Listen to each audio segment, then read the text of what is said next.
Too many thoughts on my mind, I can't sleep at night, so I just keep writing. Fala pessoal, seja muito bem-vindo e muito bem-vinda a mais um episódio do podcast Disciplina Financeira. Eu adoro estar aqui, ainda mais para poder trazer conteúdo de qualidade. E hoje eu tenho um convidado, como eu sempre falo, mas cada novo convidado que vem aqui é muito especial. A gente consegue marcar, agendar, mas a ideia é sempre trazer um conteúdo de valor para você. A gente sabe que planejamento financeiro é algo que tem que estar inserido em todas as classes sociais, para todas as pessoas, democratizar a educação financeira. É um papel que a gente tem, inclusive é para isso que também serve o podcast. Mas eu sei que existe um grupo de pessoas que tem uma grande dificuldade, por N motivos, e eu quero te contar isso agora. Mas fica o seguinte, por mais que você não seja da área da saúde, que você não seja médico ou médica, tem muitos insights, ou terão insights valiosíssimos nesse episódio. Mas hoje a gente está com o Felipe Tapp, que é consultor e mentor financeiro para médicos. Cara, seja muito bem-vindo ao podcast. Valeu, muito obrigado, Rafael. Obrigado pelo convite. Estou aqui, que puder te ajudar e ajudar a nossa audiência, compartilhar aí os nossos aprendizados que tivemos no longo dos anos, né? Com os médicos ou até mesmo o pessoal que não é médico aí, fique ligado que vai ter bastante informações valiosas aí.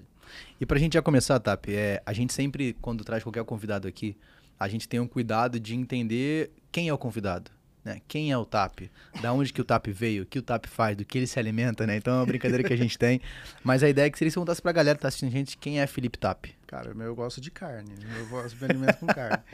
Bom, meu nome é Felipe Tapp, sou mentor financeiro de médicos e médicas.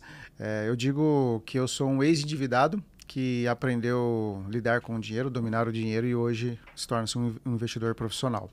Ajudo médicas e médicas a fazer toda a organização, planejamento financeiro. E, lógico, tive que aprender e fazer isso para a minha vida, para hoje poder auxiliar e ajudar outras pessoas. Resumidamente, para não ter mais delongas, esse é o Felipe Tapp, só um pouquinho. Legal, cara, legal. Assim, uma das coisas que você falou, e eu acho sensacional quando a gente fala de empreender, do nosso negócio, da nossa vida, é que muito do que a gente ensina, a gente passou pelo processo de aprendizado para que nós tivéssemos a capacidade de ensinar. Né? E você citou que você já foi endividado, né? A gente conversou um pouco antes, eu já conheço a sua história, né? Então, mas eu queria que você contasse pra galera, porque talvez na cabeça de muita gente que tá assistindo ou que tá ouvindo a gente, mas assim, pô, mas o Tapp era endividado e agora ele ensina. Cara, como é que funciona isso? Porque às vezes a galera acha que, o cara que ensina sobre finanças ou sobre investimento, ele já nasceu sabendo sobre isso, né? Então, de alguma forma, não, a vida dele sempre foi dessa forma. Eu acho que a gente tem história muito parecida em relação a isso, né? De ter um momento de endividamento, aquilo se tornar uma dor, aquela dor se tornou uma ferida que virou uma cicatriz e agora a gente pode ensinar. Mas se quiser desse mais detalhes, tá? Como é que era o Tapp endividado? Como que ele chegou nesse ponto? Cara, eu venho de uma família relativamente mais humilde, né? Então, consequentemente, eu não tive a educação financeira. Eu não tive inteligência nenhuma financeira, organização, planejamento zero. Era basicamente, eu usava o dinheiro para comer, se alimentar e comprar as coisas que tinha que comprar. E eu comecei a trabalhar muito cedo. Então, eu comecei a trabalhar com 10, 11 anos de idade, então sempre vi dinheiro. E quando eu cheguei a trabalhar na indústria, né, quando eu tinha um bom poder aquisitivo, eu estava trabalhando até como executivo dentro da empresa, eu tinha um ganho. Desse ganho eu gastava com tudo, porque era comportamento que eu estava replicando dos meus pais, certo?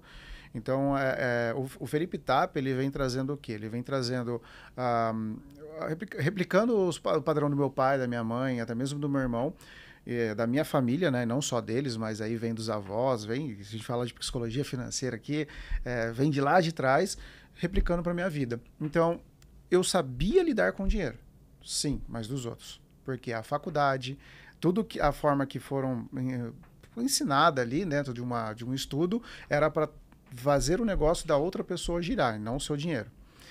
Então, o Felipe, ele comprava, gastava todo o seu dinheiro, e aí chegou em 2013, eu comecei a namorar, hoje a minha esposa, ela pegou e virou para mim e falou assim, pô, se você cuida de uma empresa, se você é executivo de uma empresa, cuida de milhões, por que você não cuida do seu salário direito? Foi ali, cara, que tipo assim, ela simplesmente pegou, tirou uma venda dos meus olhos e falou, pô, é verdade, por que eu não vou cuidar tão bem do meu dinheiro? Foi naquele momento que eu simplesmente falei, pô, o que eu estou fazendo de errado? Quais são os padrões que eu preciso mudar e o que eu preciso fazer para eu sair de uma dívida se eu fosse uma empresa? E aí eu comecei a utilizar todas as técnicas que a gente aprende em gestão financeira, faculdade ali, dentro da minha vida financeira. E super funcionou, porque eu não tinha um cuidado, um carinho, né? Lógico, tem muita parte comportamental, tem muita parte de mentalidade, mas a parte técnica a gente não pode deixar de lado, que é a organização e o planejamento, tá? E o mais importante é executar isso, porque às vezes a gente monta algo pra gente, um plano de alimentar, por exemplo, um plano de treino, a gente não treina. É a mesma coisa com as finanças. E é legal, assim, acho que pra quem tá assistindo, ouvindo, eu sempre gosto de parar em alguns momentos do episódio e quando tem algum insight ou algo que você possa aplicar. Eu acho que o Tap falou algo muito importante, né? A gente olhar para o comportamento da nossa família, como é que ela gera o dinheiro. Né? Então talvez você possa parar agora e pensar, como é que meus pais lidam com o dinheiro? Como que meus avós lidavam com o dinheiro? Né? E isso é engraçado porque, acho que eu nunca contei sobre esse assunto aqui, mas, por exemplo, a minha avó, ela viveu ali, né? Minha avó hoje já falecida, mas ela passou por um processo muito complexo da vida dela, né? Ela vivenciou de alguma forma ali o período da Primeira Guerra, Segunda Guerra, porque ela nasceu ali em 33. E ela sempre teve esse medo do amanhã, né? Então, a minha avó tinha uma dificuldade muito grande em conseguir organizar, porque ela assim, cara, eu não sei se amanhã eu vou estar viva, porque ela sempre passou por momentos muito tensos. Então, para ela, assim, eu não preciso me planejar, porque eu não tenho perspectiva nenhuma. Mas, ao mesmo tempo, ela tinha muito medo de não ter o amanhã. Então, ela não guardava o dinheiro da forma correta, só que ela tinha uma escassez muito grande, uma avareza muito tremenda com tudo. Então, assim, por exemplo, eu lembro que na minha infância, a gente tinha uma regra que a gente não podia comer queijo e presunto durante a semana. Era só no final de semana. Por quê? Porque, cara, não faz sentido. Né? Por que eu tô gastando com queijo e presunto de segunda a sexta? Eu só posso gastar no sábado e no domingo. Então você vê que eram comportamentos que, se você não tem cuidado, você acaba replicando na sua vida. E às vezes não é nem pela falta do dinheiro, mas pela sua mentalidade estar travada, é uma questão de escassez. Sim. Então é legal a gente olhar, né, para quem está assistindo e ouvindo, pensa, olha para o seu redor agora e não como um ar de vou achar um culpado, jamais. Mas é você assim, deixa eu olhar para o meu redor e ver como é que tá esse perfil, para entender se existe algum comportamento que eu preciso mudar. E aí, Tap, você falou que você começou a olhar, né? Mas a sua história conta que você é um ex-endividado, né? Quando que você viu que o negócio estava louco, assim, não deu ruim, cara, tem uma dívida, como que eu saio disso, para onde que eu vou e como que eu começo? Porque eu acho que às vezes a pessoa, ela olha o problema e fala, tem um problema, esse é um ponto. Agora, como que eu saio desse problema? Cara, o problema a gente sempre estava ali, né? Os bancos ligando, o carro quase perdendo, quase perdi o carro. Tava com 3 parcelas atrasadas. O primeiro tapa mesmo foi a própria Jaqueline falando isso para mim. E aí o que eu fiz? Eu comecei realmente a fazer uma lista e saber onde eu estava, né? Qual que era o meu problema financeiro. Porque eu vejo muitos médicos, eu vejo muitas pessoas fazendo o quê? Tem medo de abrir o extrato e detalhar para não encarar a realidade. Então, o primeiro passo foi encarar a realidade. O que eu ia enfrentar? Qual era o monstro? Qual era o inimigo que estava ali? Então, eu comecei a listar todas meus gastos essenciais e os não essenciais. Foi a primeira coisa que eu fiz. E aí eu fiz um funil reverso, cara.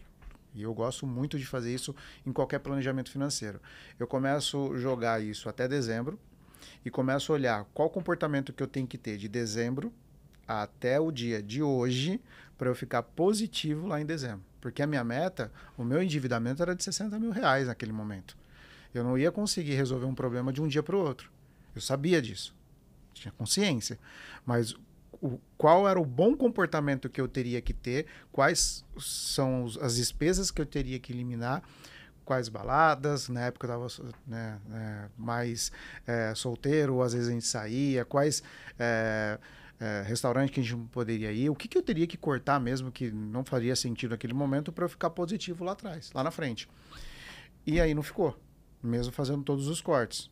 E aí vem o plano 2. Qual que é o plano 2? Fazer mais renda. Porque é matemático. Tem que estar ali, ó. Se você tem um teto, você tem um ganho, vai, R$1.000, você tem que ficar até os R$1.000. Se você está gastando R$2.000, tem que fazer mais 1.000. E aí eu comecei a trabalhar em paralelo em pegar serviços de freelance mesmo, motorista, segurança. Cara, teve um período que eu falo para você que não tenho vergonha de falar isso, foi um dos maiores aprendizados da minha vida, foi trabalhar como limpador de peixe. Ganhava 50 centavos o quilo da limpada. Hoje você fala, pô, tá aqui uma tilápia, tira em filé. Eu tiro. Então, tudo isso traz hoje, no amadurecimento financeiro que eu tenho, dá valor a cada real.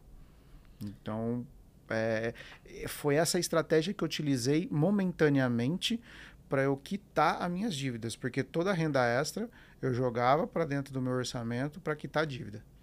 Então, foi uma puta de uma virada de chave. E aí, quando você faz um serviço braçal, algo que dói, porque não é legal limpar peixe, tá? Não é legal ficar lá 5, 6 horas plantado na frente de segurança, entendeu?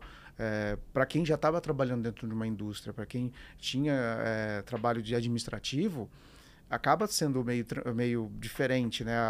O padrão de ganhos financeiros. E aí eu falei assim, pô, eu nunca mais quero fazer isso. Eu faço de novo, faria de novo, mas em casos extremos.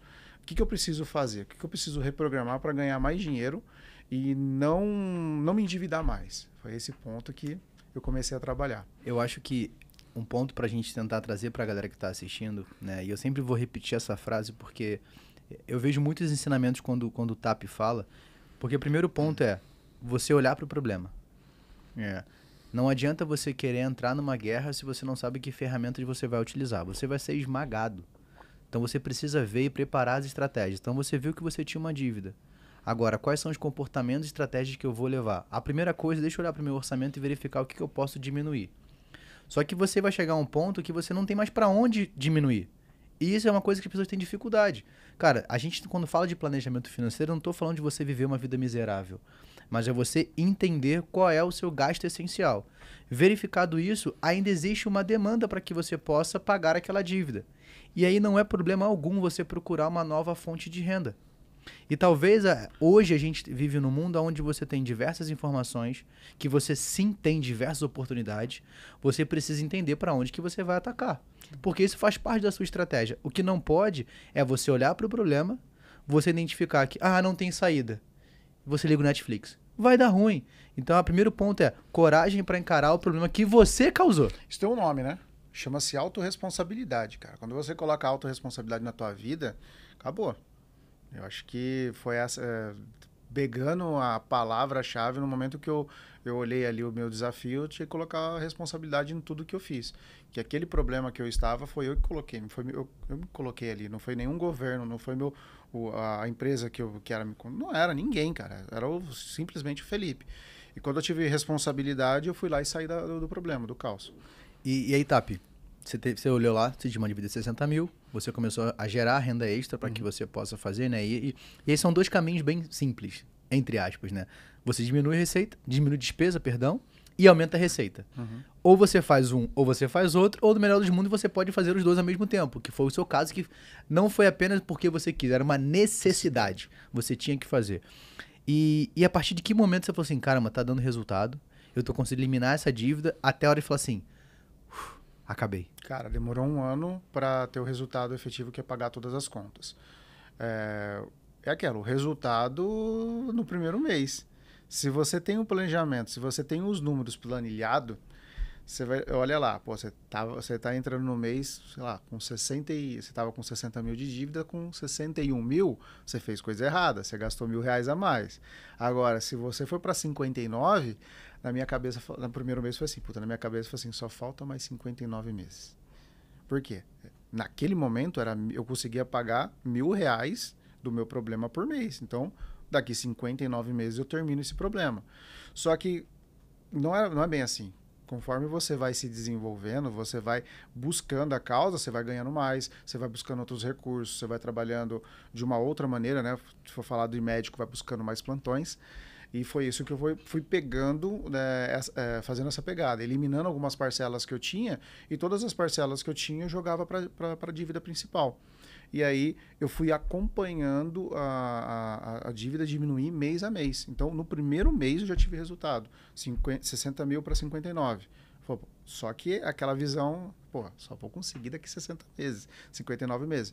Só que os outros meses foram potencializando. E é legal você ter essa visão, né? Porque a questão te motiva, né? Motivadora. Você fala, caramba, tá dando certo, tá funcionando, tá indo. Balança, igual balança, né? Você tá no processo de emagrecimento. Tô com 100 quilos, dá uma semana alimentação direitinho, você chega lá que tá com 98, Tá dentro? Bora, né? É isso? Vou continuar, né? Vou continuar. Cara, é legal a gente fazer esses paralelos, porque fica muito palpável pro nosso dia a dia. Mas aí, houve esse momento, cara, o TAP, ex-endividado, agora ele não tá mais com essa dívida, gerou uma consciência, porque eu acho que quando a gente passa por um processo desse, né? Eu passei por um processo muito parecido em 2014, 2015, e sempre quando eu penso nisso, eu bate uma responsabilidade e falo assim, eu não quero voltar para esse lugar. Então, quando você começa a planejar, quando você começa a se estruturar, você começa ao ponto de ensinar, de educar, você fala, caramba, eu não quero também que pessoas passem por esse processo que eu passei. Porque quem passa pelo processo sabe a dor que é. Né? Então, e esse processo vai gerar alguma coisa, ela tem que gerar alguma coisa. E para nós gerou um processo que gerou um aprendizado, que esse aprendizado já é capaz de ensinar. E quando que foi essa virada de chave para o TAP, que era um executivo, agora eu vou empreender e vou ensinar com aquilo que eu sofri. Cara, e aí, o que aconteceu, né? Esse processo no meio do caminho. Eu comecei a ter um pouco mais de inteligência financeira, o saldo começou a ficar positivo, e aí eu vi lá R$7.000 na minha conta, numa virada de ano de 2014 para 2015, eu falei, cara, daqui para frente eu sempre vou multiplicar esse dinheiro. E como? Eu fui buscar inteligência financeira para como eu ia aplicar, eu ia fazer todo o processo. Eu entrei na faculdade em 2015, fazendo a parte de gestão financeira e outras áreas que eu precisava naquele momento para a indústria. E, consequentemente, foi aumentando a minha renda dentro da empresa, porque eu comecei a testar muita coisa em empreender, comecei a testar bastante coisa fora do CNPJ e aplicar dentro do CNPJ, que automaticamente o CNPJ da outra pessoa começou a prosperar e o seu cargo vai aumentando também. Chegou um momento que o meu salário estava interessante, certo? Eu tive uma saída de empresa, de momentânea, e que me alavancou também financeiramente. E aí eu comecei a perceber que eu era um cara muito bom para resolver problemas. Que eu estava resolvendo problemas, eu resolvi o meu problema, que era o meu endividamento, e eu comecei a, tipo assim, sabe, dar uma consultoria sem cobrar para amigo. Como que você fez isso? Como que você investe ali? Qual a aplicação? E aí eu comecei a perceber que eu resolvia problema todos os dias dentro da empresa, com o meu cargo.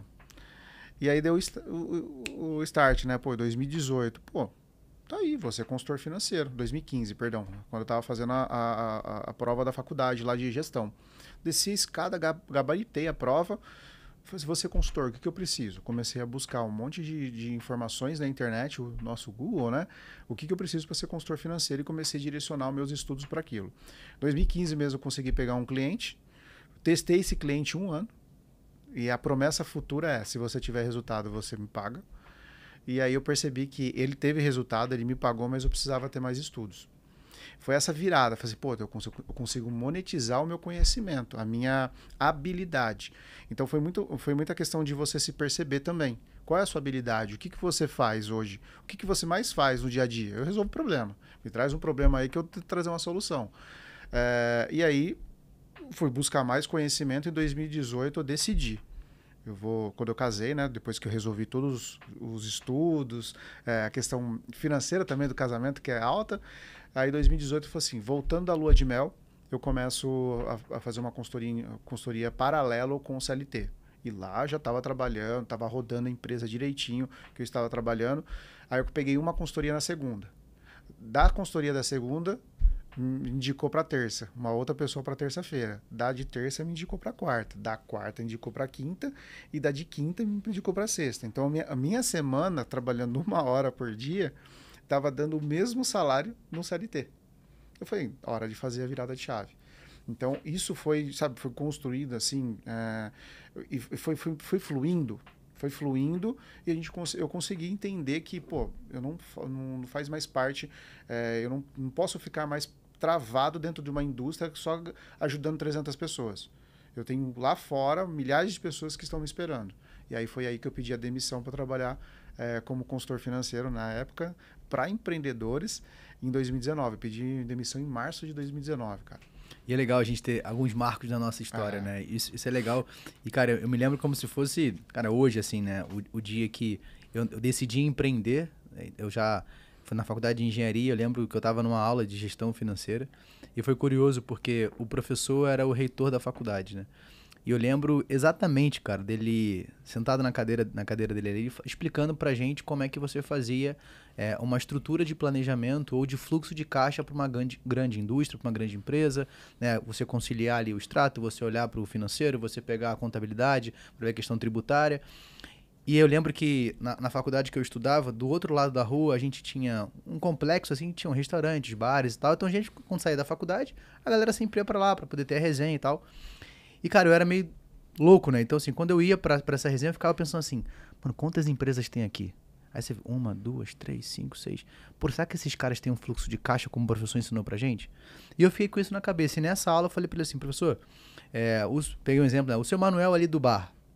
Cara, como é que eu saio daqui agora e ajudo o seu Manuel do bar? Eu lembro que ele virou, Suzano o nome dele. Ele falou assim, Rafael, aqui eu não vou te ensinar a fazer a gestão financeira do seu Manuel. Aqui eu vou te ensinar a trabalhar para uma grande indústria que fatura milhões por mês. Não o seu Manuel que pode faturar ali algumas dezenas, centenas de milhares por ano. Eu falei assim, cara, legal. Isso aqui não é para mim. E eu peguei minha mochila, botei nas costas, fui lá pro seu Manuel e nunca mais voltei pra faculdade. Cara, e você vê a faculdade, ela ensina você a cuidar. Você vê, ó, a comunicação dele é cuidar da empresa multimilionária de uma outra pessoa. E se você olhar friamente por uma gestão financeira de uma empresa que fatura mais de 1 milhão, 2, 3 milhões de reais por mês, é a mesma coisa que você tem que fazer com o seu Manuel. Mas com um comportamento diferente, com uma comunicação, uma linguagem diferente, porque o seu Manuel não entende o que é um DRE. Não, Ele e nem aí sabe o que é essa sigla. e aí eu comecei a olhar pra minha sala de aula. E eu falei assim, tá, mas quantos aqui, isso a gente conversando depois em paralelo posterior à aula, quantos aqui sabem lidar com a sua própria finança? A maioria. Assim, eu posso te dizer que 9 em 10 que lidavam todos os dias com exatas, né, que faziam integral, faziam derivada, cara, faziam diferentes cálculos ali, mas não sabiam fazer um planejamento financeiro. E aí, posterior, eu falei, cara, calma aí, algo tá errado aqui. Então você vê que existem argumentos que a gente não esquece, que vai virando porque você tá no local onde você tem um aprendizado que, pô, é sensacional, mas que na vida real talvez não ajudaria quantas pessoas. Eu vou falar duas coisas para você aqui que vai te bugar a cabeça. Primeira, será que todo professor de matemática tem sua organização financeira? E não é a parte técnica. Você acredita que eu tenho um cliente ativo que ele é professor de economia em faculdade? Cara, ele é professor em economia em faculdade, a gente está tirando ele de dívidas. Então, não é a parte técnica. Tem muita coisa por trás do que o mais e o menos. Entendeu? E isso é sensacional, porque, cara, que o mais ou menos a calculadora faz, né? Exatamente. Agora, o seu comportamento está relacionado às suas emoções, né? Então é uma coisa muito mais complexa. Mas quando que foi a virada assim, tá, agora eu vou atuar diretamente com médicos? Como que isso aconteceu? O que você percebeu que, pô, primeiro que existe um nicho, né? Então, a gente está falando também para empreendedores, né? Então, o empreendedor ele tem que saber aonde que ele vai atuar, como que ele vai atuar, né? Por mais que todos nós aqui nessa mesa, né, a gente fale sobre educação financeira, sobre planejamento e investimento, a gente atua em nichos diferentes. E eu sempre, a gente bate muito esse papo, cara, como é que foi essa hora de, tá, vou focar para médicos? A gente vai entrar em algumas características do médico, você pode até trazer, beleza. por que o médico, como que o médico lida com o dinheiro, mas quando que você virou esse momento? Rafa, como eu vim da indústria, então eu sou condicionado a fazer meu plano de negócio a cada 6 meses. E isso não vai mudar, muda o jogo. Você rever o seu plano de negócio a cada semestre evita você ter surpresas previsíveis, não uma pandemia. E foi isso que aconteceu. Eu não previ uma pandemia, eu acho que ninguém tinha previsto uma pandemia. Quando chegou na pandemia, eu estava atendendo, até chegar a pandemia, eu estava atendendo só mulheres do mercado de festas. E quando bateu a pandemia, o mercado de festas acabou fechando, eu fiquei sem faturamento, e eu falei assim, cara, eu errei aqui no meu plano de negócio, como que eu posso mudar tudo isso? Eu comecei a atender pessoas, brasileiros, atendo até hoje na minha carteira, pessoas que estão fora do país mandando dinheiro para cá, montando a sua estabilidade financeira para um dia voltar e viver de renda aqui. Então, na pandemia, naquele momento, me ajudou bastante para não zerar minha renda. Só que, no meio do caminho, chegou uma indicação de uma médica, que era filha de uma pessoa que eu já tinha prestado consultoria, mais a parte de empresa. E aí eu comecei a atender essa pessoa, né? E ela simplesmente começou a falar bem do meu trabalho dentro do plantão dela. E aí dessa pessoa chegaram mais 13 médicas. dessa única pessoa. E aí eu peguei, opa, peraí, médicos, na época, quantos médicos temos no país? Plano de negócio. Nós temos, na época tinha 530 mil médicos. E eu fiz uma pesquisa rápida, só tinha 14 pessoas falando diretamente para médicos. Eu falei assim, Oceano Azul. Para quem já leu o livro A Estratégia do Oceano Azul, Oceano Azul. E aí eu comecei a me posicionar para médicos e 2022, foi agosto de 2022 para cá, encontrei esse nicho estrategicamente, falando de negócio mesmo, estrategicamente falando, por quê? Eu comecei a identificar que médico tem uma habilidade animal para ganhar dinheiro, eles fazem dinheiro, mas só que eles não são habilidosos para cuidar do dinheiro. Então, a caixa d'água, ela enche, mas ela tem um furo desse tamanho que sai toda a água. E quando eu percebi isso, eu falei assim, é muito fácil resolver o problema deles. Da forma que eu entendo hoje, do meu conhecimento. Se eles quiserem, eles conseguem ficar milionário, ter a sua renda passiva em poucos anos, que é fazer o seu dinheiro dar plantões por eles. E aí eu comecei a me posicionar de forma estratégica mesmo para atender médicas de 25 a 40 anos. E a cada semestre eu revejo esse plano de negócio para ver se está batendo, se é isso mesmo que eu vou continuar com a minha empresa. Isso é posicionamento mesmo da estratégia da minha empresa. Essa foi a história de como eu cheguei nas médicas. E assim, uma coisa que a gente analisando, né? Se a gente sabe que a educação financeira no Brasil é algo extremamente complexo, né? Existem várias pautas de colocar na escola, não colocar na escola, mas você coloca na escola, mas não tem professor para ensinar. Mas a gente não vai entrar nesse mérito aqui hoje. Mas a questão é que, da maioria das vezes, se a gente pega a pirâmide financeira do Brasil, né, de renda, a gente vê que 66% da população hoje, 2024, ganha até R$ 2.500. Né? Então, e você tem ali 5% ganhando acima de 6 mil. E quando a gente pega, por exemplo, um salário médio de um médico, ele já tem uma característica diferente de renda. Mas, ao mesmo tempo, ele tem uma dificuldade tão grande quanto o cara que tem uma renda menor. Quando você começou a atender, qual foi a sua principal percepção? Assim, por que isso acontece? Né? Como lidar com isso? Porque uma coisa é você ensinar ou lidar com uma pessoa que tem um salário abaixo de R$ 2.300, outra coisa é alguém que tem ali os 5% mais ricos do Brasil, que é onde você vai estar a classe dos médicos, geralmente. Como lidar com esse público? Cara, acredita que é a mesma coisa que lidar com uma pessoa que ganha R$ 2.000, mas em problemas com proporções maiores, muito maiores. A pessoa que se endivida com o cara que ganha R$ 2.000, R$ 3.000, ele se endivida com 50 mil. O médico que ganha 30, ele se endivida com milhões. Só que a característica é a mesma. Em relação a comportamento, tudo que a gente começou a falar sobre aqui, o que eles escutaram dos pais, dos avós ou das pessoas mais próximas em relação ao dinheiro.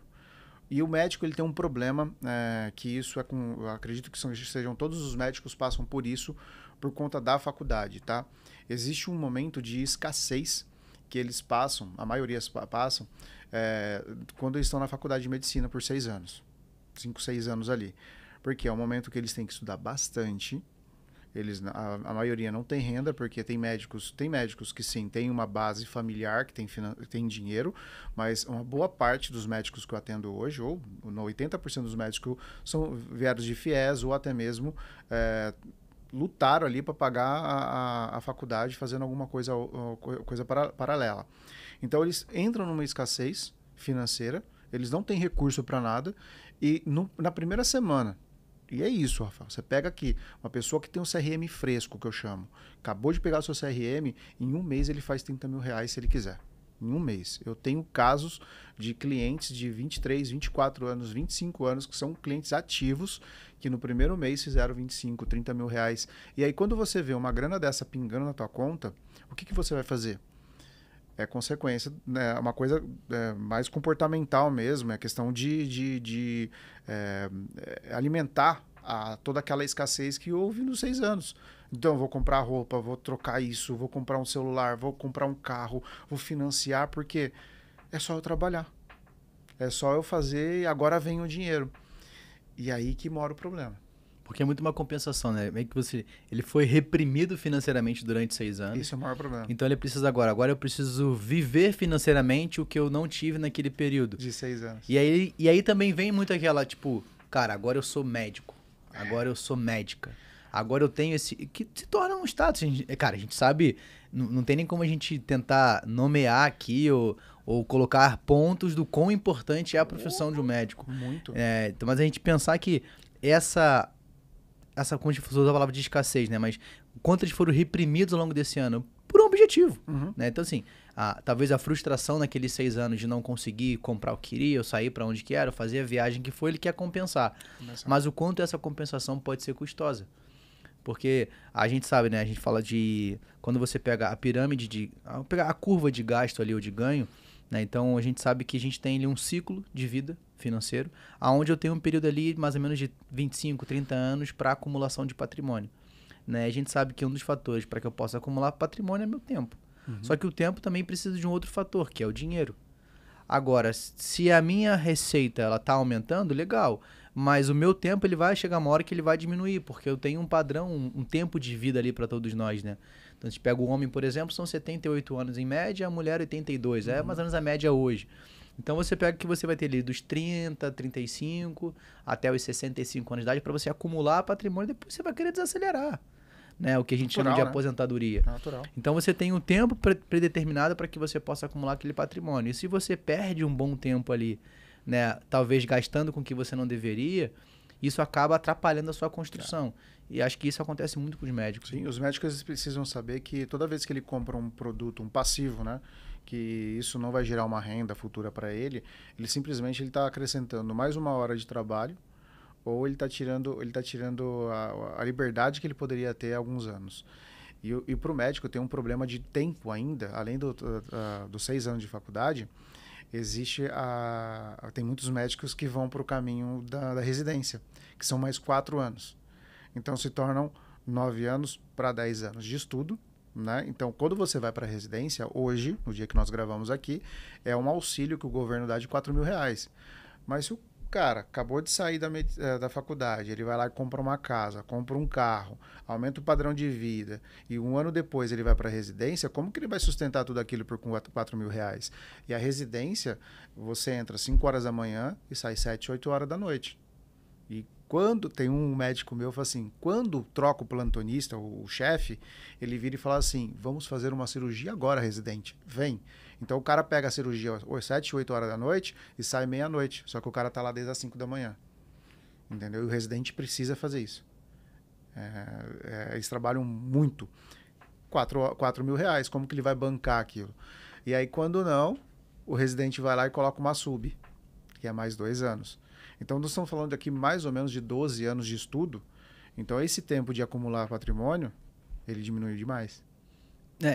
E foram 12 anos que ele foi retraído de ter algumas oportunidades, alguns benefícios pelo retorno financeiro. Então, cara, nosso cérebro trabalha... Teve até um episódio com o William, né? Inclusive, eu vou deixar... Caso você não tenha assistido, a gente falou muito sobre como é que o cérebro funciona na nossa relação com o dinheiro. Né? Então, vou deixar até... O link vai aparecer para vocês aqui, a gente pode estar na descrição. Ou vai no nosso YouTube, Disciplina Financeira Podcast. Assiste esse episódio porque ficou sensacional. Caso você esteja pelo YouTube, já aproveita, curte e compartilha. Mas se for pelas plataformas de áudio, você pode também pegar que está lá disponível para que você possa ouvir. E a gente falou muito sobre o sistema que a gente trabalha por compensação. Né? Então você imagina, durante quase 10, 12 anos, o médico ele não foi teoricamente compensado por aquele sacrifício ou esforço que ele teve. Então ele precisa compensar de alguma forma.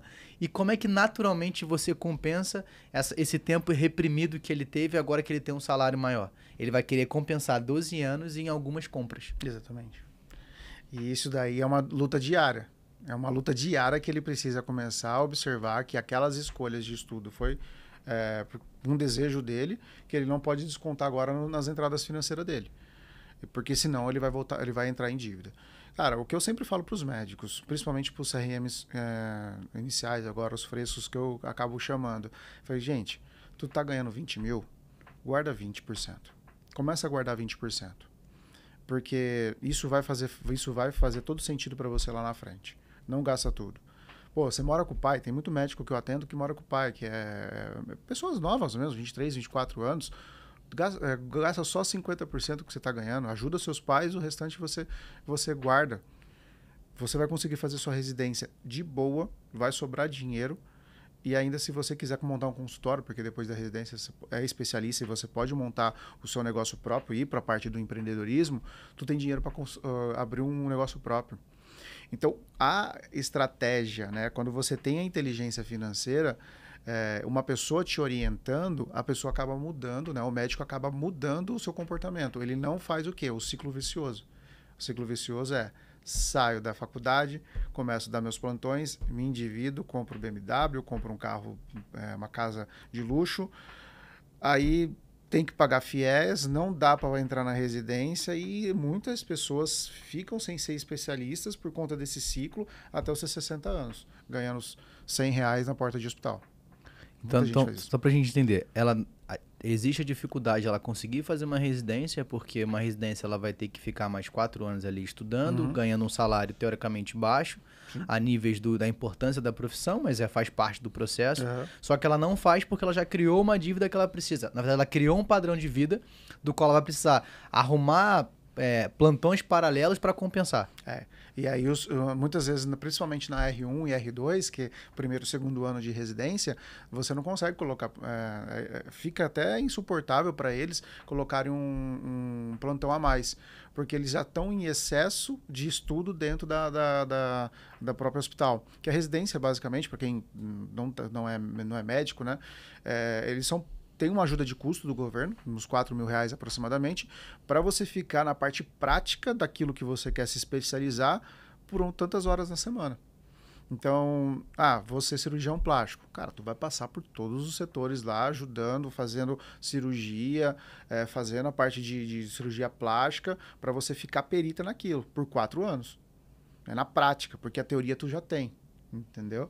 Então, os residentes, eles são pagos, né, dão ajuda de custo para você estudar, para você se tornar especialista, é isso. Ô Tapi, depois que a gente, né, o médico com você passou ali, montou uma estrutura financeira, já está no nível de organização, ele já tem um salário, cara, interessante, já consegue poupar. Como é que é feito esse planejamento tributário, né? A gente estava até conversando antes, né, a gente até tirou uma dúvida, né, até o diretor aqui perguntou, né? Como é que funciona, né? O médico, ele é CLT, ele é PJ, por onde que ele ganha, como é que ele pode melhorar isso? Porque, às vezes, na cabeça do médico também, ele tem lá um salário líquido de X mil reais, um bruto, desculpa, só que ele esquece que ele tem os impostos a serem pagos, os descontos, e, na verdade, ele acaba montando um padrão de vida de forma equivocada. Mas, no geral, assim, lógico que existem vários... Mas como é que você tem pego mais? Ele é CLT, ele não é? Como é que tá funcionando? Cara, hoje eu tenho um pouquinho indicado. E isso acontece, que você na rua, o médico lá coloca que ganha R$30.000 bruto, ele faz dívida em cima do bruto, não em cima do líquido. Cara, isso é o que mais tem. Então, hoje eu tenho 3 modelos, né? O pessoal que é CLT, tem pessoas que são registradas são concursados ou até mesmo trabalhando mais médicos, que vem o olerite normal, é descontado ali um imposto, uma pessoa física normal, até 22,5%. E a gente pode fazer uma estratégia de VGBL ou PGBL para minimizar isso daí, ok? Tem uma outra parte que também muita gente faz isso, que é os hospitais hoje, a grande maioria, eles estão contratando prestação de serviço, porque o médico mesmo, a grande maioria, são prestadores de serviços. Então, eles têm a sua empresa, a sua nota fiscal, emite e recebe. Eu vejo que isso é a melhor coisa do mundo. Por quê? Você vai pagar menos imposto. Então, tem médicos que, por conta da categoria do NCM, chegam de 6% a 12%. Tudo vai depender do que é o serviço que ele presta. Tá? Eu tenho uma médica que ela tem as 2 empresas. Uma para educacional, ela é professora em faculdade, então é 6%. E na parte clínica, consultório, se eu não me engano, é quase 12%. Então, universidade 6% e para clínica 12%, mais ou menos, que ela paga de imposto. É a melhor coisa, porque entra tudo na PJ, ela declara ali e a sua pessoa física que ela precisa de dinheiro é colocado como participação de resultados da empresa, que ela está recebendo da empresa. Não paga-se mais imposto em cima disso. E aí eu vejo uma terceira categoria que eu não gosto muito, mas a gente fica, né, tranquilo ali, que são os cooperativos, né? Eles fazem parte de um CNPJ, de uma cooperativa. A cooperativa, ela emite nota fiscal, faz todo o processo burocrático e diminui a questão tributária. E aí eles fazem parte disso, paga ali o contador, paga todo mundo e faz parte daquela cooperativa. Eu não gosto muito por conta que, como a gente olha, pode ser que existe um problema, que você está no contrato social da empresa. um problema de contrato social que pode envolver o nome do médico, não é uma coisa que me atrai. Tá? Então, eu tenho esses três perfis de clientes hoje dentro da minha carteira de consultoria. Tá?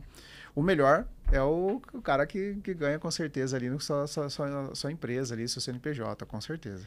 Tá, eu queria depois tirar algumas dúvidas sobre como é que você olha investimento para o médico, mas eu queria que antes de a gente passar por essa etapa, que você pudesse dar 3 dicas simples, cara. Assim, 3 dicas de como é que o médico pode começar a se planejar financeiramente. Massa. Primeira coisa, cara, é entender a realidade igual eu entendi lá atrás.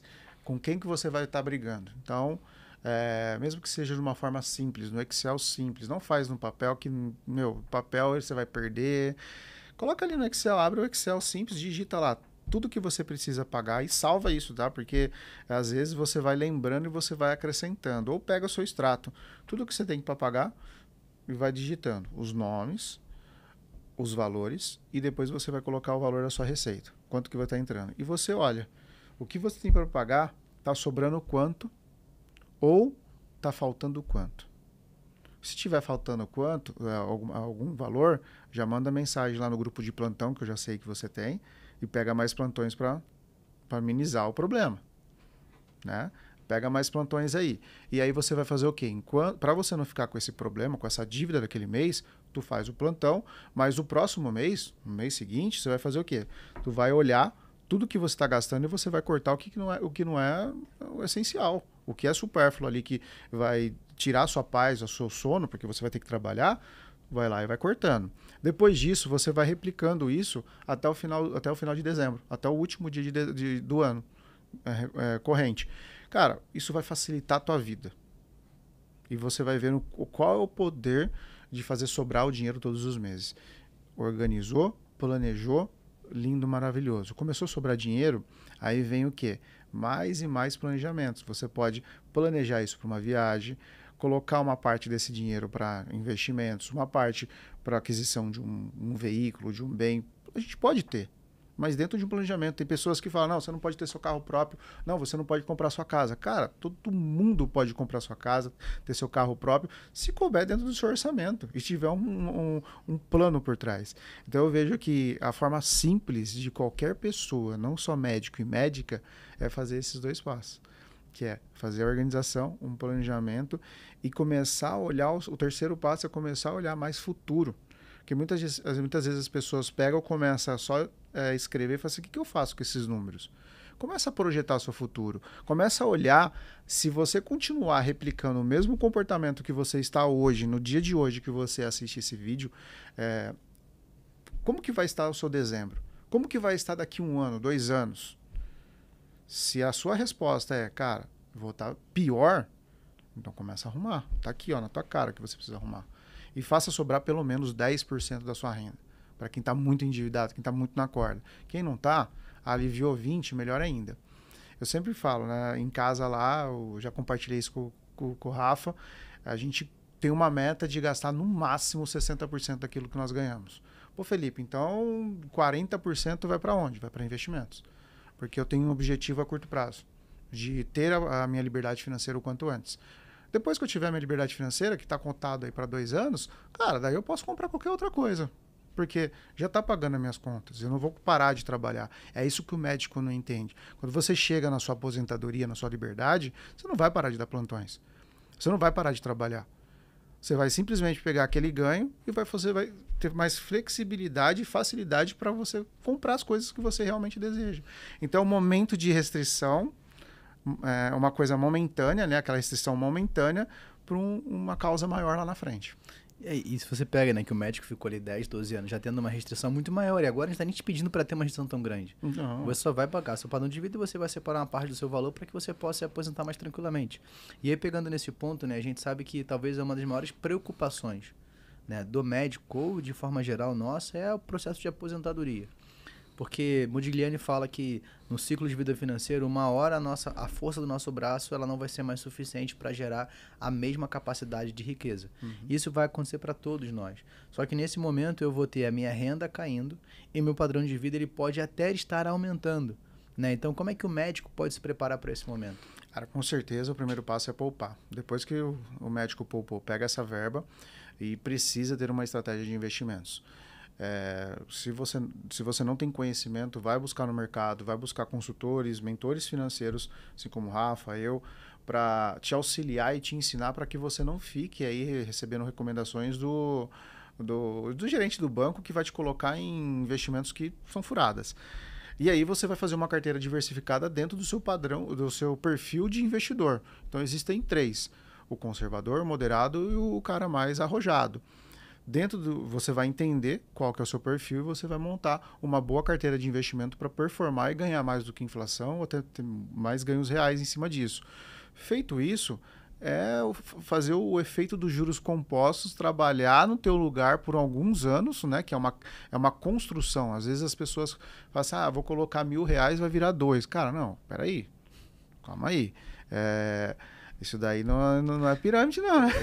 Eu gostaria que isso fosse real, né? Que não fosse uma fraude, né? Cara, seria ótimo. Pelo amor de Deus, vou ter rentabilidade de 3%, 5% ao mês. É característica clara de pirâmide. Se os juros do Brasil tá hoje 10,75%, como é que tu vai ganhar 36%? Não tem cabimento. Não faz. Então, você faz um planejamento bem interessante. Dá para ter uma carteira de 36% ao ano? Dá. Se você escolher boas ações, bons produtos, até dá. O negócio é você conseguir manter isso ao longo dos anos, né? Então você pode ter um ano muito bom. Um ano bom você consegue, né? A gente pega até historicamente, você pega, por exemplo, o Warren Buffett, por exemplo, um cara que investe a 55, 60, 70 anos de idade, a média de rentabilidade do cara é 12%. 1% ao mês.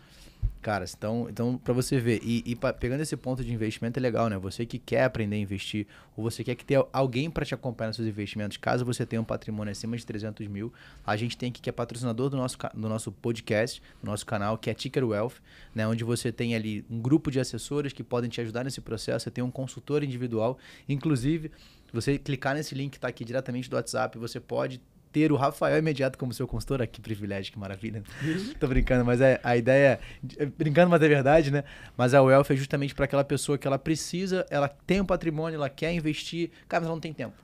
Ela não tem tempo, ela não consegue acompanhar o mercado é extremamente dinâmico. Então, se você quer ter um consultor de bolso para te ajudar a montar a sua carteira, clica nesse link, vai direto pro nosso WhatsApp para que você possa ter esse acompanhamento. E Rafa, tem um médico que fala assim para mim, Felipe, você é especialista nisso, ou seja, o Rafael é especialista na parte de investimentos. Eu sou especialista de salvar vidas. Me ajuda em resolver isso e eu salvo vidas. Cara, é isso que o médico precisa entender, que ele precisa de ajuda. Talvez ele não consiga fazer sozinho. E não só o médico, mas qualquer pessoa. Não está conseguindo? Contrata. Pede uma orientação, faz uma mentoria pontual. E aí você vai resolver o seu problema. Ou para sair das dívidas, ou para colocar em investimentos que são rentáveis, que lá na frente vão te trazer dividendos ao ponto de trocar por algumas horas, ou até mesmo meses, né? Ou até mesmo um mês de trabalho seu, que é o tão sonhado, né? Quando acontecer isso, já tem a sua liberdade.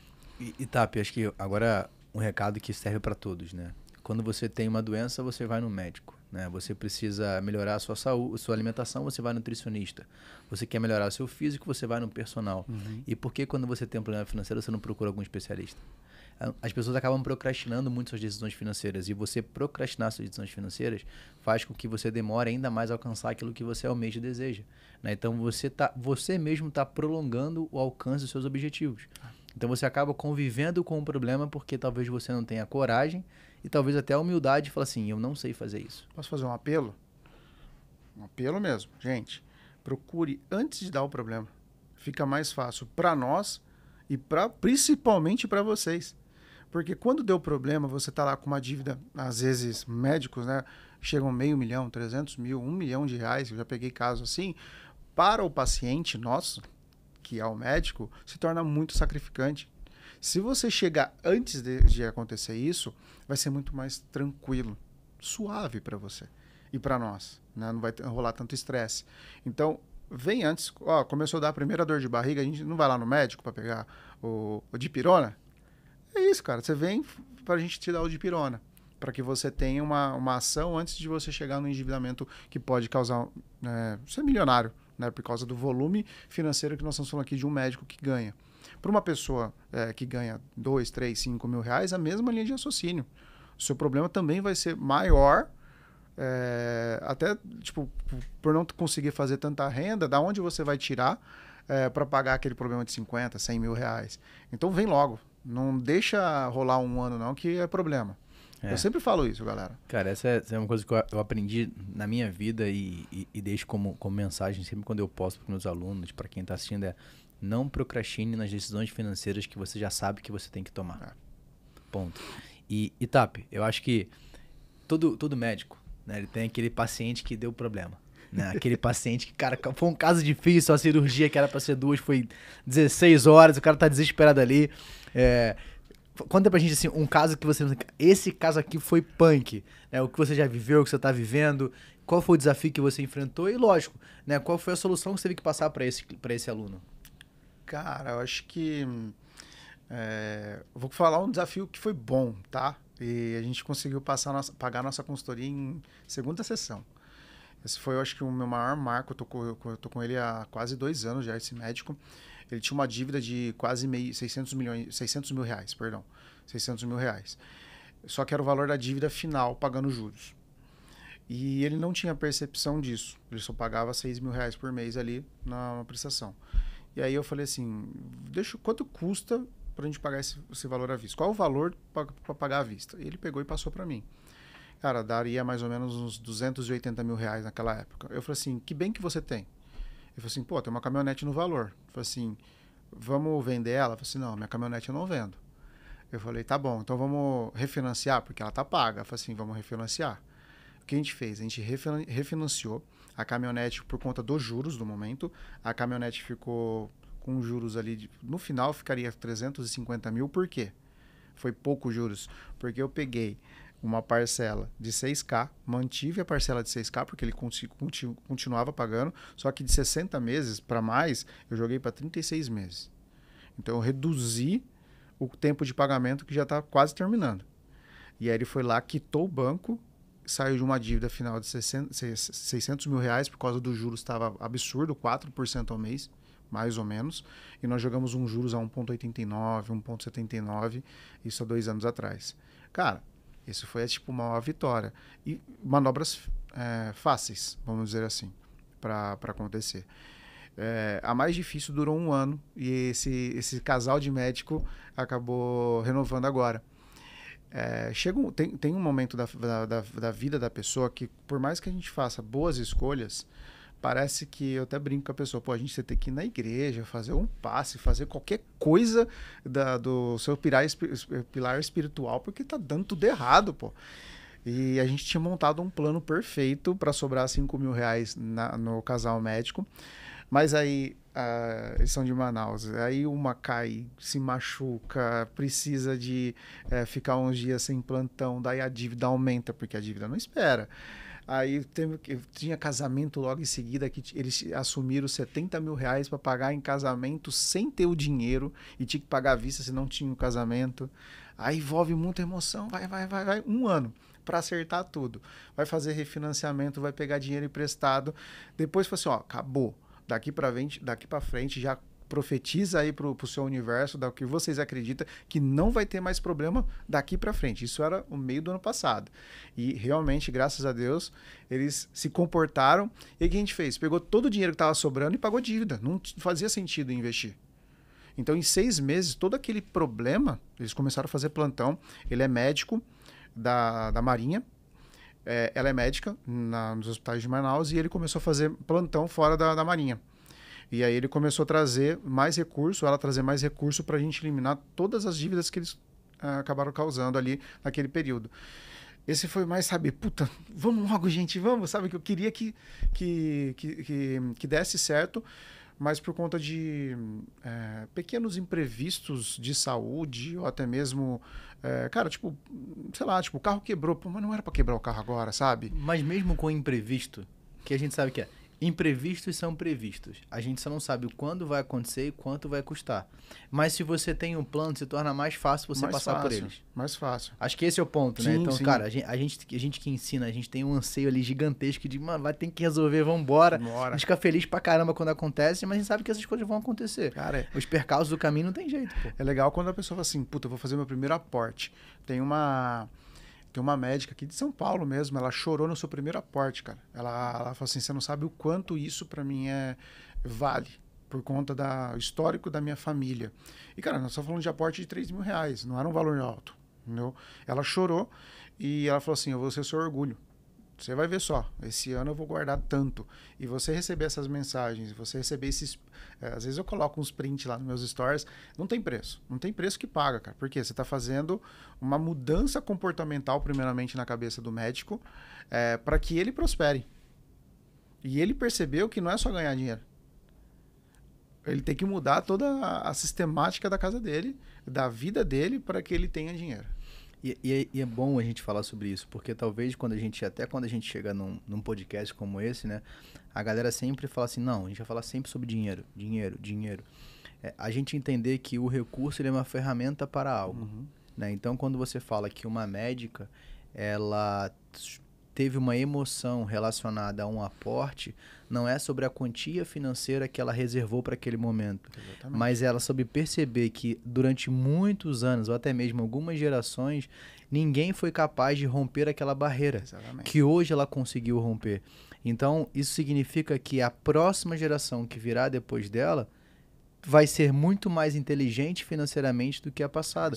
Então, isso significa que, cara, ela está dando uma nova oportunidade para aqueles que virão após dela. E isso é muito louco, porque às vezes a gente fica muito relacionado, é o dinheiro. Não, cara, agora ela tem mais liberdade para tomar uma decisão, agora ela tem mais liberdade talvez para que ela possa ajudar quem precisa ser ajudado, né? E ao mesmo tempo que ela salva vidas, agora a vida dela foi salva ou auxiliada por ela tomar uma decisão correta. Exatamente. Então, cara, eu acho muito louco. Para mim, a educação financeira, o planejamento financeiro, ele tem a máscara do dinheiro. Mas o dinheiro é só uma ferramenta. E você vê que provavelmente essa pessoa que ela não poupava e agora ela poupa, talvez você que está assistindo a gente, que está ouvindo a gente, você que nunca poupou e agora você começa a poupar, você vai perceber que alguns hábitos entraram na sua vida. E é muito difícil que sejam hábitos ruins. É muito difícil. Puxa. Porque senão você não pouparia.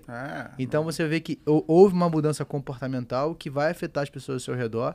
Né? A gente estava conversando agora, antes de a gente vir para cá, a gente estava almoçando, né, sobre um caso. Eu falei assim, cara, se essa pessoa tomar uma decisão, né, de acertar a vida financeira dela, ela vai ter a oportunidade de mudar a pessoa que está do lado dela. Por quê? Porque essa pessoa que até hoje não teve a capacidade de olhar com coragem e humildade para falar, eu preciso mudar, independente dela querer ou não, ela vai ver no exemplo de quem está mais próximo dela. O que significa? Que talvez a chance de mudar a realidade financeira da sua família está na sua mão, pô. Então comece por você, não espere que o outro faça. Faça você, mude agora. E o seu comportamento vai afetar quem está ao seu redor. Quebra o ciclo, né? Quebra o ciclo. Faça diferente. É isso aí, cara. Sensacional, cara. Show de bola. Tap, a gente poderia falar mais algumas horas aqui sobre esse assunto, né? Ainda mais quando a gente fala sobre dinheiro, sobre planejamento, sobre finanças, sobre objetivo. É super legal. E eu queria que você deixasse uma dica, cara, assim, prática. Né? Você realizou há pouco tempo uma viagem que era o sonho que você tinha de conhecer as maiores cervejas do mundo, né? E, cara, foi legal acompanhar isso, né? É a alegria de ver você e a Jaque viajando. E isso é muito bom, a gente vê que o quanto o recurso pode nos trazer uma realização de um objetivo em família. E talvez para muitos médicos que têm ali plantões loucos, que trabalham 60 horas, 48, 70, cara, não sei lá como é que funciona esse bagulho que é bem doido, mas como é que ele pode planejar o sonho dele de forma prática? Eu quero fazer uma viagem, como que ele faz isso agora? Cara, vamos lá, primeira coisa, tem que anotar, foi a primeira coisa que eu fiz. Eu fui lá, meu custo de vida é tanto, o meu prolabore da empresa é X, o custo de vida da Jaque é tanto, o prolabore dela é X e sobra tanto. Beleza. Para onde nós vamos? Qual o valor que vai ficar? Vai ser tanto... Vamos colocar aqui, foi mais ou menos isso mesmo, tá? A gente fez o planejamento. 50 mil reais a gente vai planejar para 18 meses. 50 dividido por 18, 3 mil, vamos arredondar aqui para 3.500 reais. 3.500 reais todos os meses, por 18 meses você vai guardar esse dinheiro. E no meio do processo, conforme você vai achando aquisições de passagem, hospedagem barata, você vai usando o recurso. Então o planejamento, se você for ver, é uma coisa óbvia. Cabe 3.500 reais no seu orçamento hoje para você juntar 50 mil reais em 18 meses para você trocar um carro ou para a Europa ou para fazer qualquer coisa com 50 mil reais? Felipe, cabe. Rafael, cabe. Então faça. Só que eu estou falando que eu não esqueci de fazer os meus aportes pensando em outros objetivos, como a questão de aposentadoria. Aquela estrutura não pode ser mudada. A estrutura principal, né? A principal não pode ser mudada. Pagamento de contas fixas mensais e pensando no futuro. Então, o planejamento é bem simples, mas se a pessoa não tem a disciplina de fazer isso, ela não tem essa dinâmica, ferrou. Ela não vai conseguir, tá? O principal é até a disciplina, cara, porque você vê lá o dinheiro sobrando, você olha assim para um carro, falei, cara, eu poderia comprar esse carro, né? Aí eu te pergunto, você quer ir para a Europa ou você quer comprar o carro? Acho que o legal é, você até pode, mas o quanto isso vai custar do seu maior sonho. E talvez, dando um complemento à dica do TAP, qual é o seu sonho? Qual é o seu maior objetivo com o dinheiro? E a maioria não sabe. Coloca o nome no dinheiro, né? Responder essa pergunta. Né? Ela não sabe. E às vezes a gente quer tantas coisas, só que a gente sabe o que de fato é prioridade, o que é mais importante. Por quê? Cara, prioridade é uma palavra no singular, não no plural. As pessoas acabaram colocando, não, tem várias prioridades. Então não tem nenhuma. Né? Tem um livro que eu gosto muito do que é chamado A Única Coisa. E ele fala muito sobre você, cara, percorrer para alcançar um único objetivo. Posterior a esse, você passa para o próximo. E as pessoas querem fazer tudo ao mesmo tempo e você não vai conseguir. Desculpa, eu poderia falar que sim, mas não vai rolar. Né? Você não consegue, não tem como.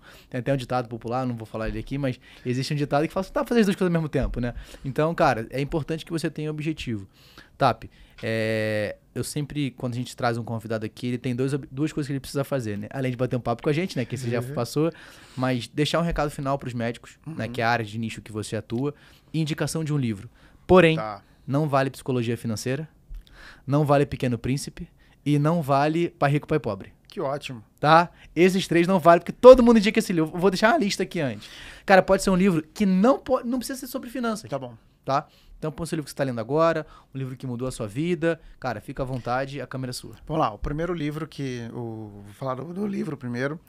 Cara, um livro que mexeu muito comigo e fez eu parar de ser alienado a muitas coisas. Porque se você parar para pensar, o Rafael, o Felipe, você, nós somos alienados ainda a alguma coisa. E aí, esse livro, ele começou a... Toda vez que eu começo a me alienar, eu lembro do livro e eu me reprogramo. Eu acho que eu sei qual é, mas vai lá. O Mais Esperto que o Diabo. Cara, esse livro é sensacional. Ele traz uma mensagem, né? Para quem conseguir ter uma inteligência de interpretar de várias maneiras, muito boa. E é um livro que eu recomendo para qualquer pessoa que hoje se sente alienado. Alienado à política, à religião, a dinheiro, financeiro, a família, qualquer coisa, tá? E no livro ele deixa bem claro, tudo que nós somos alienado, o diabo ele faz presença. E não necessariamente é o diabo que a igreja fala, mas é o mal, né? O mal que pode causar causar alienação, né? Esse livro mudou a minha forma, a minha postura de pensar e até mesmo...